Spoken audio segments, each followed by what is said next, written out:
जय द्वारकाधीश। कल हमने द्वारकाधीश मंदिर के दर्शन कर लिए थे। दोपहर को हम द्वारका पहुंचे थे और इस दिन हमने सिर्फ द्वारकाधीश मंदिर के दर्शन करे। दर्शन हमें बहुत अच्छे हुए। उसी दिन हमने रात को एक ऑटो वाले से बात कर ली थी। द्वारका के आसपास के सारे टूरिस्ट प्लेस घूमने के लिए हमने रात को ही एक ऑटो बुक कर लिया था। ऑटो वाला सुबह 8:30 बजे हमारे होटल पर आ गया था। द्वारका से नागेश्वर ज्योतिर्लिंग की दूरी लगभग 17 किलोमीटर दूर है।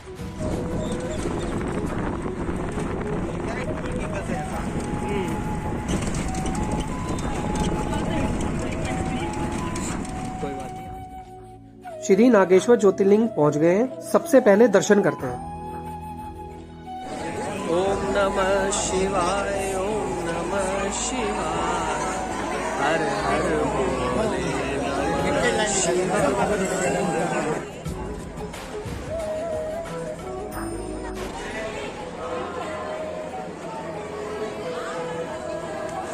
12 ज्योतिर्लिंग में से एक ज्योतिर्लिंग होने की वजह से नागेश्वर ज्योतिर्लिंग की महत्वता बहुत बढ़ जाती है। नागेश्वर ज्योतिर्लिंग दारुका वन में स्थित है। इस मंदिर से जुड़ी मान्यता के अनुसार दारुका वन में एक दारुक नाम का राक्षस रहता था। महादेव ने यहाँ प्रकट होकर राक्षस दारुका का वध करा। इस मंदिर में भगवान शिव को नाग के रूप में पूजा जाता है और माता पार्वती को नागिन के रूप में। नागेश्वर ज्योतिर्लिंग में आप गर्भगृह में जाकर भगवान शिव पर आप गंगा जल अर्पण कर सकते हैं। उसके लिए सिर्फ आपको एक 250 रुपए की थाली लेनी पड़ती है। इस मंदिर में लोग चांदी के नाग नागिन का जोड़ा भी चढ़ाते हैं।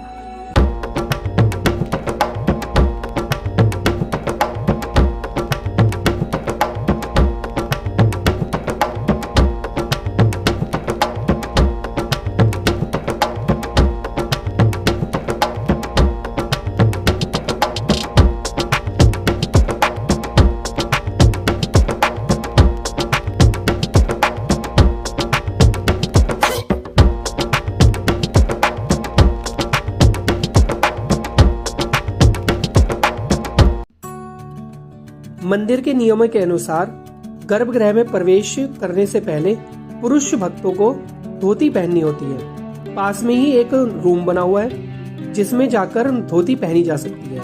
उसके बाद ही गर्भगृह में प्रवेश किया जा सकता है।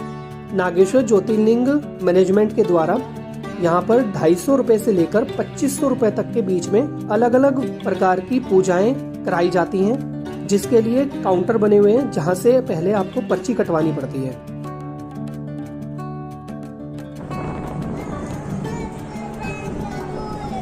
चप्पल वहाँ पर है ना हमारी बाहर। हवा चल रही ना यहाँ पे बहुत तेज। आ जाओ, आओ जल्दी, आओ जल्दी आओ, भाई बहुत आगे जाना है हमें।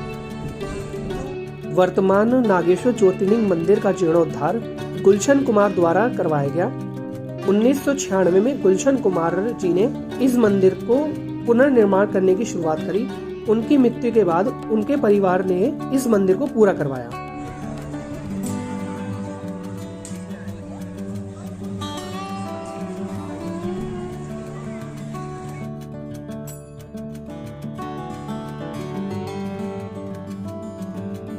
इस मंदिर के प्रांगण में एक शिवजी जी की बहुत बड़ी मूर्ति बनी हुई है। इस मंदिर के प्रांगण में बनी भगवान शिव की 125 मीटर मूर्ति के आपको दर्शन कराते हैं। ये मूर्ति लगभग 3 किलोमीटर पहले से ही दिखाई देने लग जाती है।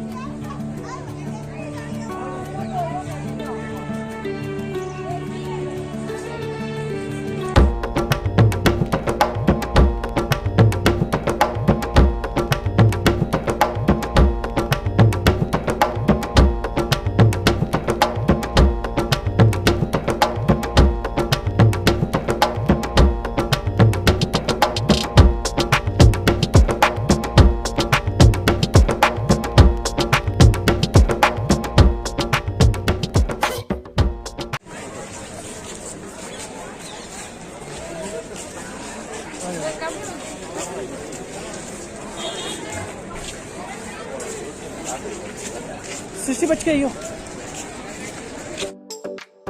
नागेश्वर ज्योतिर्लिंग में दर्शन करने के बाद अब हमारा नेक्स्ट स्टॉप है गोपी तालाब। ऑटो से 10 मिनट में गोपी तालाब पहुंच गए। नागेश्वर ज्योतिर्लिंग से गोपी तालाब की दूरी लगभग 5 किलोमीटर है। गोपी तालाब पहुंच गए हम लोग। आ जाओ भाई।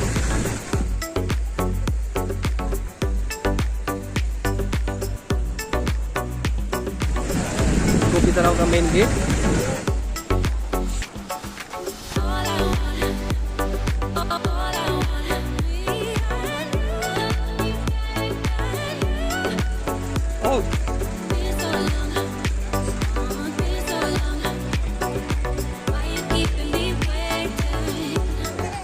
देखो यहाँ पे तालाब है, गोपी तालाब।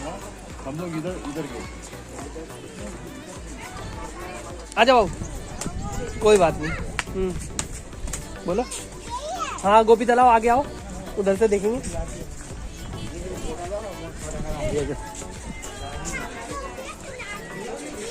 हाँ ऐसी मान्यता है यहाँ पे।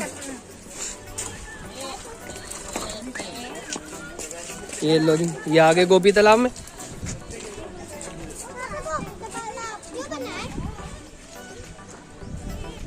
ऐसी कहानी है कि अर्जुन जी ना गोपियों को लेके द्वारका से जा रहे थे, तो उनको नहाना था यहाँ पे। तो किशन जी ने अपने वो अर्जुन जी की परीक्षा लेने के लिए, अर्जुन जी अपने आप को बहुत ज़्यादा बड़े धर्मधारी समझते थे ना कि पावरफुल, मैं पावरफुल जाना हूँ, तो उनकी परीक्षा लेने के लिए किशन जी ने भीलों को भेजा। तो यहाँ पर गोपी तालाब जब में ना जो गोपियाँ नहा रही थी ना, तो भीलों ने अटैक कर दिया। तो अर्जुन जी इतने बड़े धनुर्धारी थे, फिर भी गोपियों को नहीं बचा पाए। तो गोपियों ने इसी तालाब में अपने देह को त्याग दिया। यहाँ पे मिलता है गोपी चंदन, देखो ये रहा, यहाँ पे मिल रहा है ना, मतलब प्राण त्याग दिए गोपियों ने यहाँ पे ना। ये यहाँ पे मिलता है ये गोपी चंदन, है ना।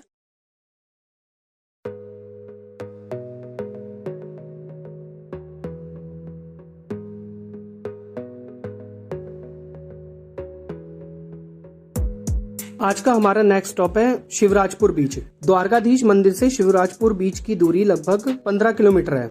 शिवराजपुर बीच की टिकट 30 रुपए है।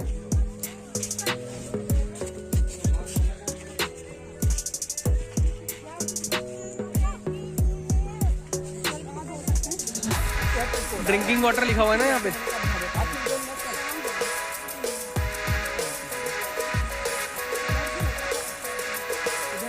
शिवराजपुर बीच एक ब्लू फ्लैग बीच है। डेनमार्क की एक संस्था ब्लू फ्लैग बीच का सर्टिफिकेशन देती है। एक ब्लू फ्लैग बीच होने के लिए उस बीच में कई सुविधाएं होनी चाहिए। गुजरात में 2 ब्लू फ्लैग बीच हैं, जिसमें से एक शिवराजपुर बीच है।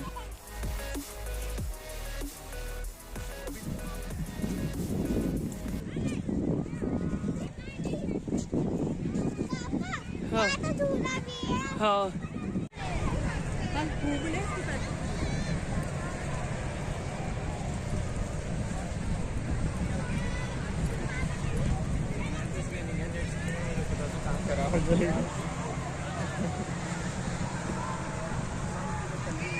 वाटर स्पोर्ट्स हो रहे हैं यहाँ पर।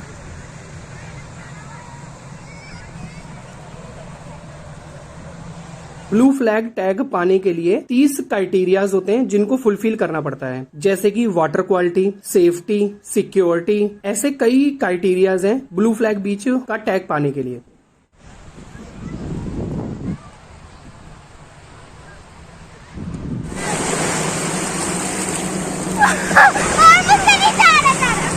ये बच्चों क्या बना रहे हो? ये हम मिट्टी में महल बना रहे हैं। बाबू क्या बना रहे हैं? महल बना रहे हो? किसके लिए महल बना रहे हो? पापा के लिए। बाबू भी रहेगा इसमें? बाबू रहेगा महल में? शिवराजपुर की जितनी तारीफ सुनी थी, ये उससे भी ज्यादा खूबसूरत है। सफेद सैंड होने के साथ पानी बिल्कुल नीला दिखाई देता है। इंडिया में आप मालदीव वाले मजे ले सकते हैं। सफेद सैंड पर नीला पानी बहुत खूबसूरत दिखाई दे रहा है। आजा।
जाओगे। हाँ सिंगल सिंगल में ठीक है, अपना एक एक करके एंजॉयमेंट तो कर लेंगे।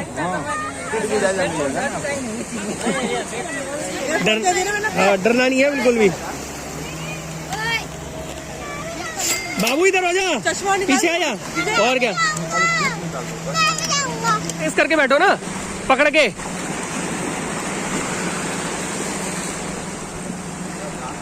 बाय बाय तो कर लो, बाय, एक एक करके।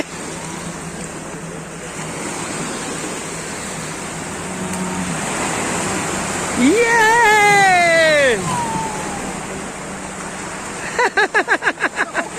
और क्या,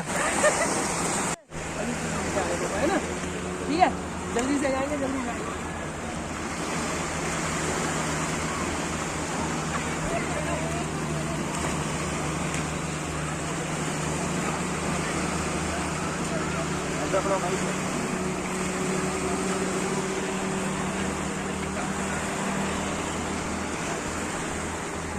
देखो, जब भी आप द्वारका आएं, मैं हाईली रिकमेंड करूंगा कि आप शिवराजपुर बीच जरूर आएं। शिवराजपुर बीच पे हमने कई घंटे बिताए हैं। अब सनसेट का टाइम हो गया है, अब इस मोमेंट को एंजॉय करते हैं। द्वारका अगर आप आएं तो शिवराजपुर बीच जरूर आएं। आज का हमारा लास्ट स्टॉप रुक्मणी देवी टेम्पल है। शिवराजपुर से रुक्मणी देवी का मंदिर लगभग 10 किलोमीटर दूर है। बिल्कुल सेम कार्विंग है, द्वारकाधीश के जैसी कार्विंग है बिल्कुल, लेकिन बस छोटा है उससे। तो 7 माले का है। आओ फटाफट आओ। जब हम मंदिर में पहुंचे, पंडित जी ने इस मंदिर के बारे में कहानी सुनाई। भगवान कृष्ण और रुक्मणी जी के विवाह के बाद भगवान श्री कृष्ण और रुक्मणी जी दुर्वासा ऋषि के आश्रम पहुंचे। आशीर्वाद देने के लिए अपने घर आमंत्रित किया। दुर्वासा ऋषि ने भगवान श्री कृष्ण के सामने एक शर्त रखी कि रथ घोड़े नहीं, आप दोनों घोड़े की जगह रथ को खींचकर लेके जाएंगे, तभी मैं आपके घर चलूंगा। इसके लिए भगवान श्री कृष्ण और रुक्मणी जी तैयार हो गयी। लेकिन रुक्मणी जी एक राजकुमारी थी, उन्होंने कभी इतनी मेहनत करी नहीं थी, इसलिए वह रास्ते में थक गयी और उन्हें प्यास लगी। उन्होंने ये बात श्री कृष्ण को बताई। रथ खींचते खींचते श्री कृष्ण ने अपने पैर के अंगूठे को जमीन में दबाया और वहाँ से गंगा की एक धार प्रकट करी। माता रुक्मणी जी से इसी बीच एक गलती हो गई। उन्होंने दुर्वासा ऋषि से बिना आज्ञा लिए, बिना उनको पूछे पानी पी लिया था। इससे दुर्वासा ऋषि बहुत ही क्रोधित हो गए और उन्होंने दोनों को श्राप दिया कि वह 12 वर्ष तक एक दूसरे से अलग रहेंगे। इसलिए रुक्मणी जी का वहीं पर मंदिर है। जिस जगह पर यह श्राप दुर्वासा ऋषि ने दिया था, वहीं पर रुक्मणी जी का मंदिर बना दिया गया। ये रुक्मणी टेम्पल द्वारकाधीश मंदिर से लगभग 3 किलोमीटर की दूरी पर है।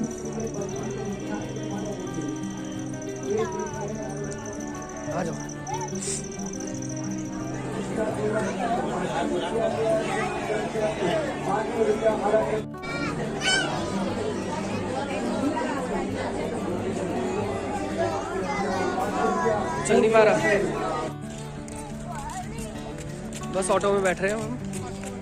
पूरा दिन घूमने के बाद अब बहुत तेज भूख लग रही है। अब हम खाना खाने आ गए हैं। द्वारका के सबसे famous dining hall Shrinath dining hall हम आ गए हैं। गुजराती और काठियावाड़ी खाने के लिए ये रेस्टोरेंट सबसे बेस्ट है।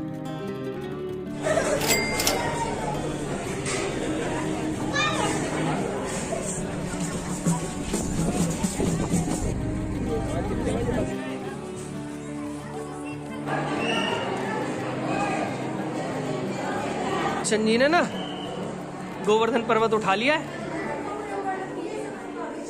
किशन जी है गीता का उपदेश देते हुए।